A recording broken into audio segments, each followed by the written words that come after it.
Go ahead. Good morning, Atik McShing and Anishinaabe. This is your health Q&A for this week. Today is September the 11th. I apologize for last week. We didn't have a health Q&A, but we do have one this week. So today on our panel, we do have, I'm just going to go in a circle that I see. So we have Jamie McDonald, our child and youth worker. We have Bridget Prowse, who is in the backgrounds, our communications officer. We have Rachel Pattison, our health programs manager. Lisa Grew, who is our home care manager, and Amanda Wabagijik Jordan, who is our health promotions manager. So we will have a piece, we will each speak on something today, and I will begin with stats for Atik McShing from Public Health and from the Ontario government. So to date, at Atik McShing, we have 0 positive cases. We do have a resolved case, and that was a few weeks ago. We do have information from Public Health Sudbury in districts. So as of today, there are no positive cases in Sudbury, and there hasn't been one since August 22nd. All cases have been resolved as well. As of September 11th today, there has been 33,011 tests performed. With the Ontario government, we do have, as of today at 10:30 this morning, we have 43,855 confirmed cases. Of those confirmed cases, we have 39,474 resolved cases. There are 2,814 deaths, and 55 are hospitalized and 14 are in ICU.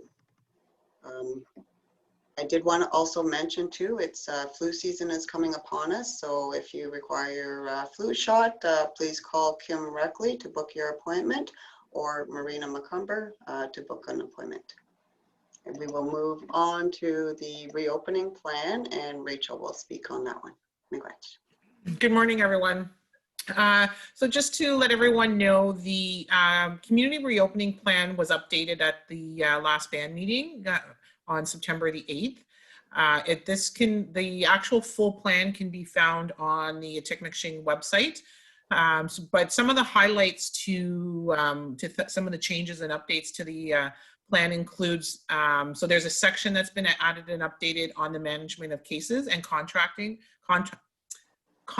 of COVID-19, along with our outbreak measures. Some of the highlights that we want to just really point out, it's all important, but some of the ones we want to point out with regards to the administration building and the health center is there is items added to the screening page, which is on page 10, that indicates all visitors are required to sign in, and your name, date, and time will be recorded. This is only for contact tracing purposes.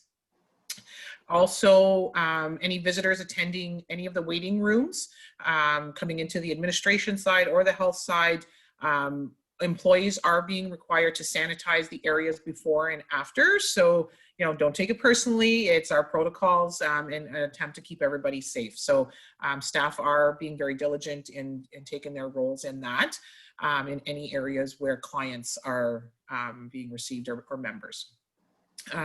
There is also training. So new employees are also being trained on by the HR manager to make sure that they're aware of our COVID-19 responses and precautions that we're taking. Some staff, you'll notice, are starting to return to work. They're planning to do it as safely as possible to keep in guidelines with the social distancing requirements. So some of the newest ones are some of the health center staff are returning, ones that are in the basement of the health center. There was also some items added to the stage 2 sections with regards to travel. We are still asking individuals who are traveling from Toronto or other areas with a higher incidence of COVID to self-isolate or to be cautious when you're traveling down there. Any individuals traveling outside the province of Ontario are required to obtain testing upon return and will self-isolate for 14 days. Individuals traveling outside of Canada are requested to get tested and are asking to be self-isolate for 14 days. For more information on any of these changes and updates to our COVID response, you can find that on our TicMcShing website. English. Okay, so my part of today's Q&A is to talk about our AGM that will be taking place on Thursday, September 24th, from 6 to 9 p.m. over at the community center. So we're going to be allowing 29 members to attend the event.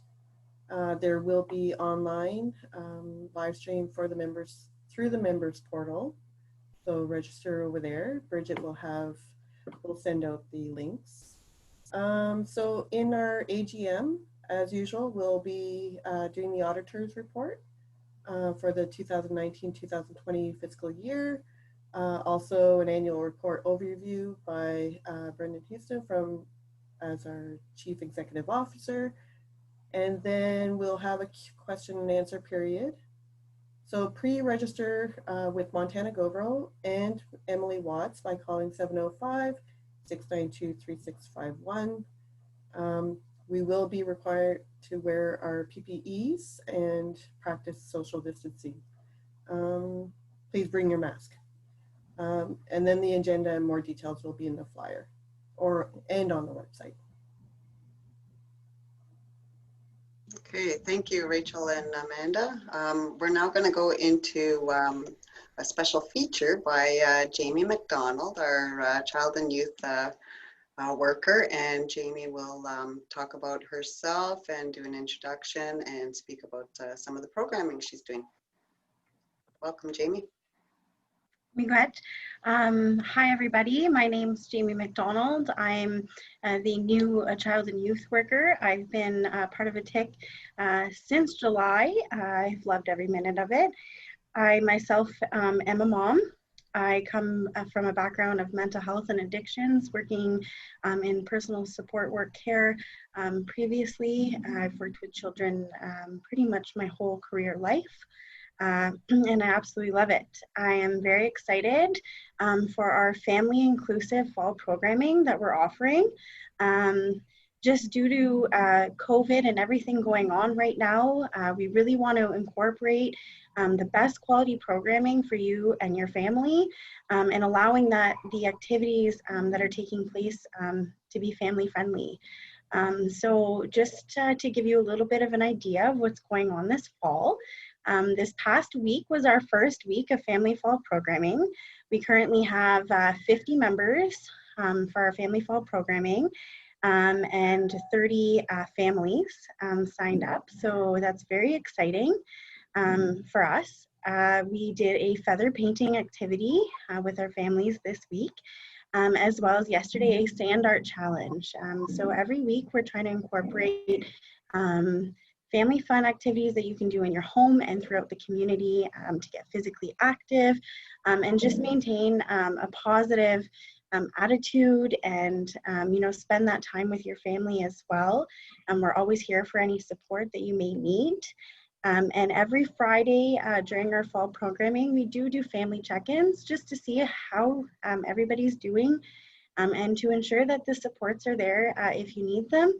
And so that we can guide you to the right supports that we do have. Another very exciting program that is coming up is one that we've been working on creating called Building Our Bundle. It is a journey through connection, and it is a 7-week program that is designed to connect you through to your true self through the guidance of the 7 grandfather teachings. It begins September 21st. Registration deadline is today. I've had a lot of inquiries, and I'm very excited to get this program up and running and to see you guys and all your progress from the beginning to end. And we're very excited to really have you aboard with all of this programming going on. So miigwech, and have a wonderful day, and thank you to everybody in the Health Q&A for having me aboard today. Okay, thank you very much, Jamie. Very informational. And I look forward to all these wonderful programs you've been implementing. So that concludes our health Q&A this week. I do want to remind everybody to ensure you exercise your precautionary measures. Keep that mask on when you come in contact with individuals to keep yourself and your family safe. I also, this was the first week our children went back to school, so understand the stress and anxiety, and I hope they've had a good week so far, and you're very comfortable and you understand what each school or what your child's school precautionary measures are, and feel safe to send them. If you have any concerns or any questions, you can always call Kim Nijtai. She's our education coordinator, and she's more than happy to help you. And also Marina McCumber, our community health nurse, she'll be more than happy to help you as well. So enjoy your day and enjoy the weekend. Miigwech. Go ahead. I'll